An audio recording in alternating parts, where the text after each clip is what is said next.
할렐루야, 굿TV 세상을 보는 창 5세 고감을 시청하시는 시청자 여러분, 저는 아둘람 아카데미 대표 목사 노상진입니다. 우리 좋으신 하나님께서 제 강의를 시청하시는 모든 분들께 큰 은혜 주시기를 기도합니다. 오늘은 여러분들과 함께 한국의 전통적인 종교라는 주제로 함께 이야기를 좀 나눠보고자 합니다. 한국의 종교는 뭐죠?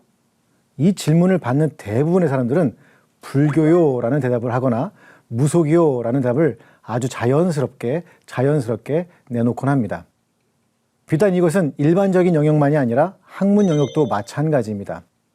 이찬수 교수님이란 분이 계십니다. 여러분 아시는 이찬수 목사님과는 전혀 관계가 없는 분이에요. 이분이 2009년에 출간한 한국 그리스도교 비평이라는 책이 있습니다. 이 책에서 던진 질문은 기독교는 과연 한국적인 종교인가? 라는 것이었습니다. 그리고 이런 결론을 내립니다.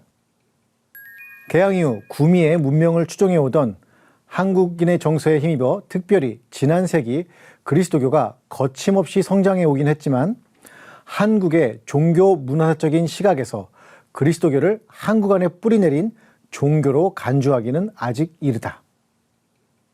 기독교는 한국의 전통적인 종교도 아니고 뿌리내리지도 못한 그런 겉돌고 있는 종교라에 지나지 않는다는 그런 의미이죠. 많은 분들이 동의하고 있는 사항입니다. 그리고 이 말 속에는 무속이나 불교는 이미 전통적인 종교로 자리를 잡은 것이라는 그런 함의도 들어있는 것이죠. 과연 무속이나 불교는 우리나라의 전통적인 종교이며 그런 사상일까요? 기독교는 접점이 전혀 없는 걸까요? 이 질문이 중요한 이유는 바로 믿지 않는 분들 중에 전통적인 종교가 아닌 서양의 문화와 정신이 들어있다라고 생각하는 분들이 기독교를 거부하는 분들이 있었기 때문입니다. 이 문제를 해결하기 위해서 제가 한 가지 예로 여러분께 시작을 하도록 하겠습니다. 예전에 최선규 아나운서라는 분이 우리 교회에 간증을 오신 적이 있었습니다. 제가 그때 간증을 들었는데 여기서 이상한 한국인의 현상 하나를 제가 발견했습니다. 이분이 원래는요, 독실한 기독교 신자가 아니라 독실한 불교 신자였습니다. 이분이 이제 방송을 하고 있는데 딸이 사고 때문에 트럭에 치였어요. 그래서 이 딸이 죽게 된 거예요. 정말로 죽게 된 거예요. 그럼 여러분이 만약에 불교 신자라고 한다면 누굴 찾아야 됩니까? 아이고 부처님 살려주세요. 이렇게 얘기를 해야 되잖아요. 그런데 최선규 집사님의 입에서 튀어나온 얘기는 뭐였냐면, 하나님 왜 저에게 이런 고통을 주십니까? 내가 뭘 잘못했습니까? 하나님이 오늘 제 딸을 살려주시면 제가 하나님 믿겠습니다 하면서 불교 신자가 하나님을 찾는 거예요. 아니 왜 한국 사람들은요, 불교 신자건 남묘호랑교 신자건 어떤 신자건 간에 고통과 고난이 찾아오면 하나님을 원망하고 하나님과 자꾸 대화하려고 할까요? 전 참 이상하더라고요. 제가 오늘 여러분 그 이야기를 하려고 합니다. 먼저 여러분 무속신앙에 대한 걸 좀 이해를 하셔야 됩니다. 무속신앙에 대한 얘기를 좀 해보겠는데, 무속을 영어로 샤머니즘이라고 우리가 흔히 얘기를 하죠. 이 샤머니즘은요, 우리나라에만 있는 게 아니고요, 전 세계적으로 분포가 되어 있습니다. 뭐 유라시아 대륙, 러시아 쪽에서 온 건데 러시아뿐만 아니라 동북아시아, 아프리카, 아메리카 등에 광범위하게 분포되어 있습니다. 엘리아데라고 하는, 벌써 이분은 여러분 이름만 대도요, 이 샤머니즘 쪽에서는 굉장히 유명한 분입니다. 엘리아데에 따르면 샤머니즘은 엄격한 의미에 있어서 시베리아, 그러니까 이제 러시아 쪽입니다, 아시아에서 현저하게 나타나고 있는 종교 현상으로 볼 수 있다라는 얘기를 합니다. 이 샤머니즘에서 제일 중요한 사람이 바로 샤만이라고 하는 존재입니다. 샤만은 우리말로 하면 무당이죠. 이 샤만이라는 존재가 접신을 하는 거죠. 어떤 신과 접신을 해서 그 사람에게 어떤 사람이 질문을 하면 그 질문에 대한 답을 주는 게 바로 샤만의 역할입니다. 신과 인간을 연결해주는 매개체가 바로 무당이죠.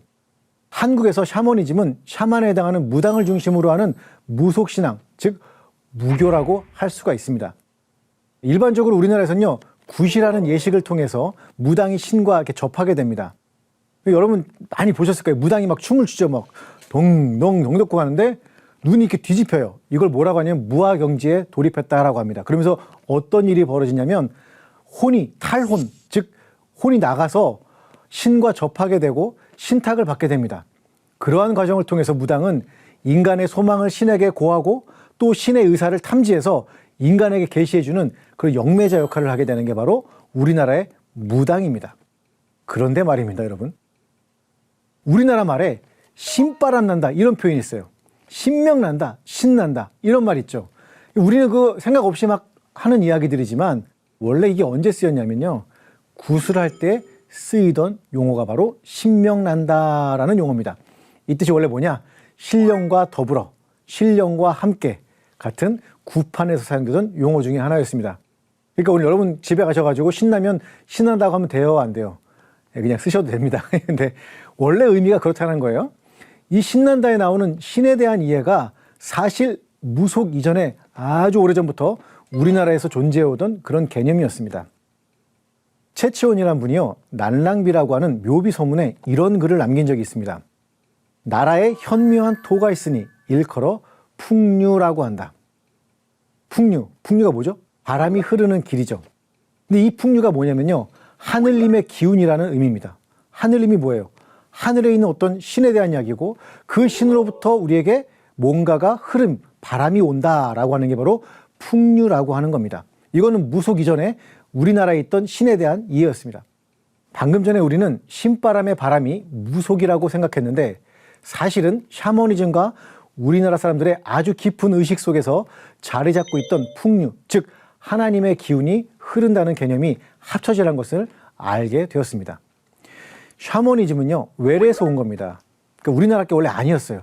그 안에 깊이 들어가 보니까 하늘에 있는 신인 하늘님, 즉 우리가 알고 있는 하나님에 대한 이야기가 있었다는 것을 오늘 알 수가 있겠죠. 자, 이제 불교 얘기를 좀 넘어가 보도록 할게요. 여러분, 불교를 전통적인 종교라고 흔히 생각하죠. 불교가 오랫동안 우리나라 안에서 뿌리를 내려왔기 때문에 불교를 한국의 전통적인 종교라고 생각하기 쉽습니다. 뭐 실제로 그렇죠. TV 틀었을 때 한국의 문화 딱 이러면 뭘 보여줍니까? 많은 광고에서 한국의 전통에 대한 주제가 바로 불교 사찰들이 등장하는 것을 볼 수가 있기 때문입니다. 불교가 한국 전통 종교라는 이해를 반영한다고 볼 수가 있겠죠. 우리나라 불교는요, 원래 삼국시대에 수용이 됩니다. 삼국사기에 의하면요, 고구려 소수리망 2년에 중국의 전진왕 부견이라는 사람이 스님인 순도를 파견해서 불상과 불경을 보냅니다. 벌써 이게 순도가 다르지 않습니까, 여러분? 예.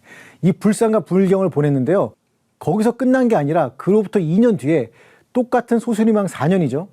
스님 아도, 벌써 이름부터가 아도잖아요. 그 아도 스님이 고구려에 왔습니다. 이를 계기로 어떤 일이 벌어졌냐?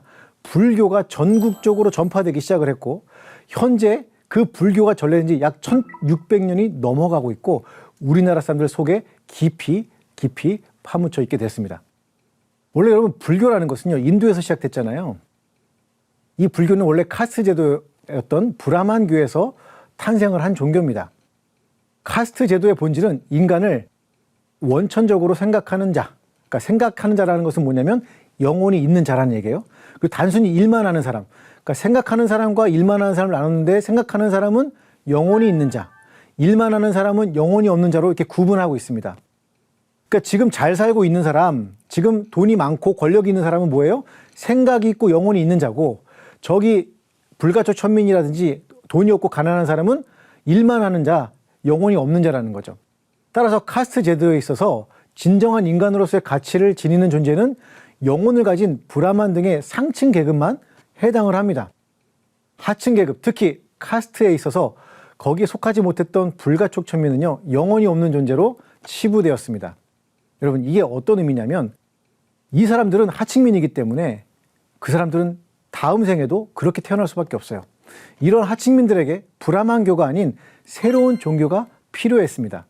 우리가 알고 있는 고타마 시타르타, 즉 부처라는 분이 이러한 사회적 모순에 저항하고 이런 착취의 항거에서 주장했던 것이 있는데, 이게 바로 유한한 행위, 즉 오늘날 우리가 쌓는 어떤 업적에 의해서는 도저히 영원한 세계를 얻을 수 없고 끊임없이 윤회하며 생과 사를 되풀이할 수밖에 없다는 그런 이야기를 했습니다. 이게 무슨 얘기냐면 여러분, 카스트 제도는 윤회 사상을 바탕으로 합니다.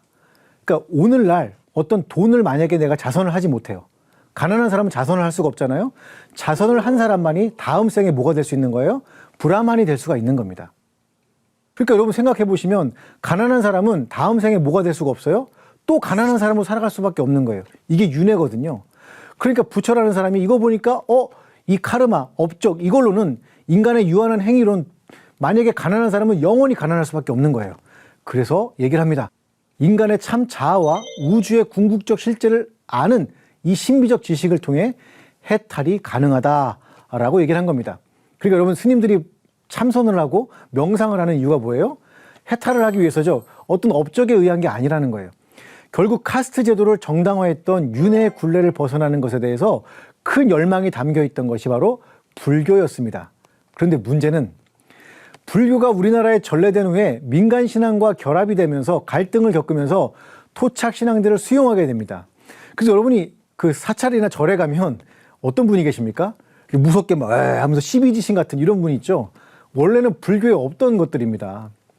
2016년에 현각이라는 스님이 계셨는데 이분이 어떤 분이냐면 하버드 나오신 분입니다. 하버드 나온 외국 분이에요. 우리나라 분도 아니고 미국 분이신데 이분이 하버드를 나온 다음에 자기가 원하는 삶을 산 게 아니라 어떤 거랬냐면 스님이 되십니다. 스님이 돼서 조계종으로 와서 우리나라에서 도를 닦고 계셨는데 2016년도에 이런 얘기를 하시는 거예요. 기복불교가 되어버린 조계종을 떠나겠다 하고 일갈한 바가 있었습니다. 여러분, 이 석학이 많은 이슈를 몰고 왔던 이분이 현재 한국 불교가 어떠하다는 것을 비판하면서 사회적 실천으로의 회항이 없는 개인 구법과 깨달음을 기복적 미신이라고 몰아세운 적이 있었습니다. 여러분, 이처럼 불교는요, 전통적인 한국 종교라고 하는 것은 그냥 단지 오래되었다라고 하는 시간적 개념에 의해서 정당화될 수는 있겠지만 사실 그게 한국의 근본적인 종교는 아니라는 것이 오늘 제가 여러분께 드리고 싶은 얘기입니다. 이미 앞에서 얘기한 한국적 종교의 근본은요, 하늘님, 즉 하나님에 대한 신앙이 불교에는 원래 없습니다. 그런데 여러분, 불교 영화 같은 거 보면 뭐가 나오죠? 옥황상제 얘기가 나오는 걸 보실 수가 있습니다. 여러분, 옥황상제는 원래 불교에 없었고요, 도교에 나오는 신입니다. 그런데 불교 안에 하늘에 대한 신앙이 없기 때문에, 하나님에 대한 신앙이 없기 때문에 우리나라에 정착되기 위해서 어떻게 한 거예요? 하늘의 신이 필요했겠죠. 이 때문에 도교에 나왔던 옥황상제를 불교와 연결을 했던 것이 오늘날 우리가 알고 있는 불교의 모습입니다. 자, 그럼 여러분, 유교를 한번 좀 넘어가 보겠습니다. 유교. 우리나라의 유교 사상이 유입된 거는요, 삼국시대, 역시 소수리망입니다. 소수리망 2년에 불교만 온 게 아니라 유교도 함께 들어옵니다. 그래서 여러분, 고구려에서요, 대학, 유니버시티를 세웁니다. 이게 바로 소수리망이 했던 일인데요. 이때 유학, 즉 유교를 수용하기 시작을 합니다. 그러다가 여러분 잘 아시다시피 조선시대 들어서면 어떻게 합니까? 불교를 억제하고 유교를 숭상하는 숭유억불 정책으로 불교 대신에 국가 정책과 종교를 유교로 정하게 됩니다. 근데 문제는 원래 유교는요, 내세 사상이 없기 때문에 종교라고 할 수가 없는데 유교의 원래 근본적인 이념은 뭐냐면 도덕을 기초로 해서 민중을 교화함으로써 사회 질서를 유지하는 것입니다. 그래서 인과 덕을 가진 도덕적 존재인 군자, 이 군자가 중요한데 그 군자라는 사람, 그 사람이 이상사회를 실현하는 것을 목표로 하고 있는 게 바로 유교입니다. 이렇게 여러분, 군자라는 이야기, 도덕적 목표 이런 얘기들, 개념들 굉장히 중요한 것이긴 하지만 정작 서민층에게 유교가 영향을 준 게 있었습니다. 그게 뭐였냐면 바로 제사였습니다. 제사. 여러분, 제사는 굉장히 재미있는데요. 제사는요, 우리가 그 조상님들에게 밥을 먹으라고 뭘 차려놓잖아요. 이유가 있습니다. 이유가 있는데 사람이 죽으면 조상신이 됩니다. 조상신이 되는데 만약에 후손들에게 밥을 얻어먹지 못하면요, 조상신이 조상신으로서의 지위를 유지할 수 없고 박탈하게 됩니다. 박탈당하게 돼요. 그럼 어떻게 일이 벌어지냐? 조상신이 조상신의 역할을 못하니까 자손을 위한 일을 할 수가 없게 된다. 이게 바로 유교에서 생각하는 조상신을 섬기는 모양이었습니다. 조상을 잘 모실수록 조상신의 지위가 높아질수록 자손들이 잘 되게 할 수 있다는 게 바로 그들의 믿음이었죠. 이게 바로 유교가 우리나라에게 끼치는 아주 중요한 지대한 영향 중에 하나였던 제사제도였습니다. 또 하나, 조상신을 잘 섬기는 방식은요, 묘자리를 잘 쓰는 방법도 있었습니다. 일명 묘지풍수설. 많이 들어보셨죠? 명당 자리에 조상의 묘를 두어야 한다. 명당 자리에 빛이 잘 들어오고 습하지 않고 아주 좋은 자리에 조상의 묘를 두어야 후손들이 부유하게 잘 살 수 있다라고 하는 그런 사상이 있었습니다. 여러분, 유교 역시도요, 우리나라의 전통적인 종교는 아닙니다. 다만 아주 오래된 사상과 개념들을 우리나라 사람들에게 많은 영향을 주고 있다는 거 사실이긴 하지만 그렇다고 해서 그게 우리나라의 전통적인 종교는 아니라는 것이죠. 자, 이제 우리는요, 과연 한국의 깊은 내면에 공유되어 있는 종교에 대한 이야기를 좀 여러분하고 해보도록 하겠습니다. 그리고 아마도 홍수에 대한 이야기는 뭐 전 세계적으로 없는 나라가 없습니다. 우리나라에도 이 비슷한 얘기가 기록되어 있는 책이 있습니다. 바로 부도지라는 책입니다. 부도지는요, 신라시대 박재상이라는 분이 저술한 정심록이라는 책이 있는데요. 그 책의 일부가 부도지입니다. 부도지라고 하니까 어떤 분들은 부도 났어요? 뭐 이렇게 물어보시는 분이 있는데 그 뜻이 아니라 부가 부합하다라는 뜻이에요. 도가 도, 즉 하늘의 뜻이라는 겁니다. 그러니까 하늘의 뜻에 부합한 나라, 이게 바로 부도지 안에 적혀 있는 한 나라에 대한 이야기입니다.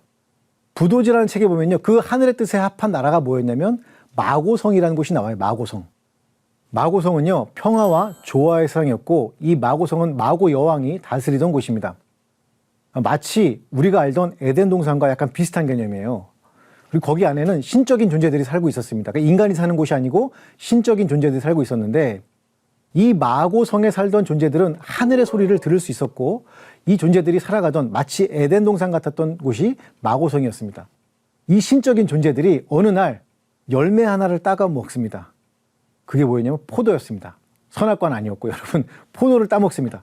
근데 포도를 따먹고 나서 이 사람들이 타락을 하게 됩니다. 타락을 하면서 어떤 일을 벌이느냐, 사람을 미워하고 죽이고 전쟁이 일어나고 이런 일들이 벌어집니다.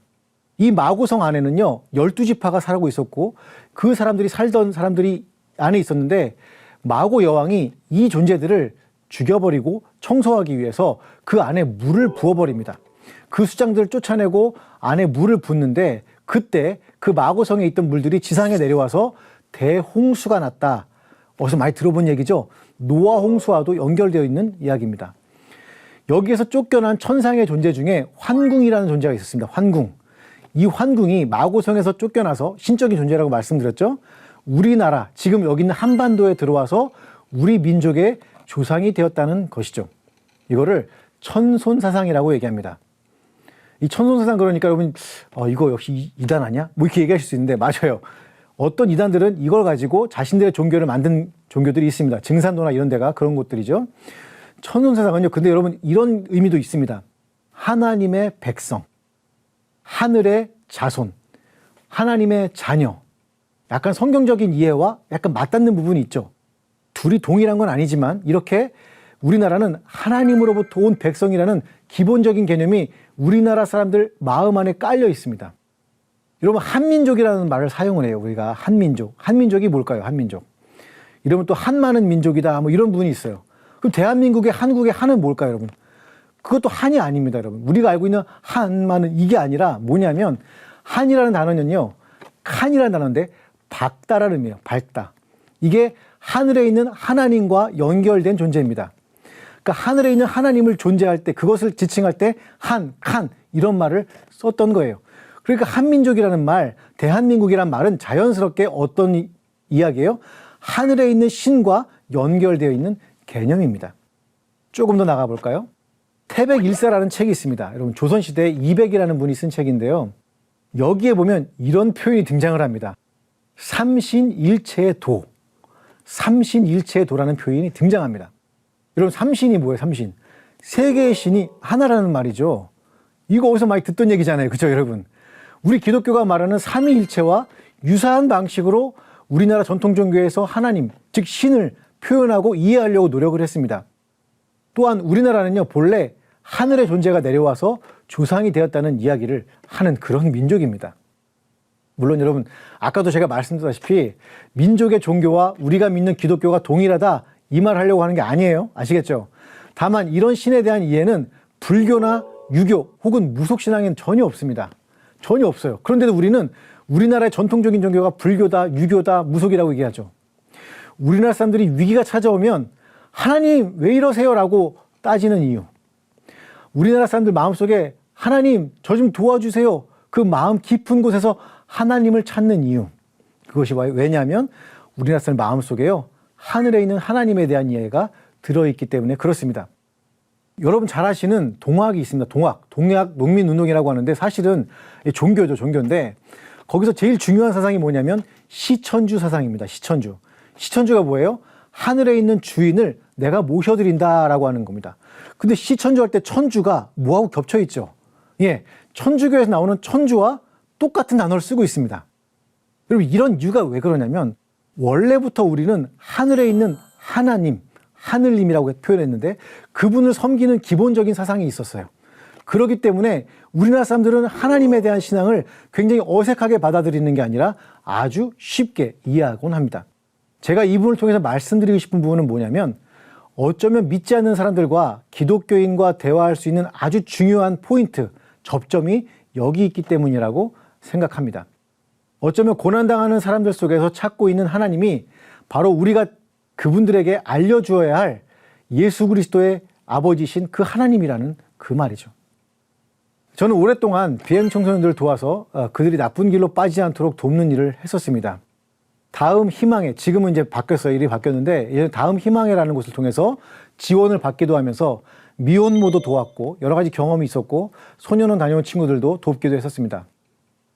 그 친구들에게 제가 가르친 건 다름 아닌 성경이었습니다.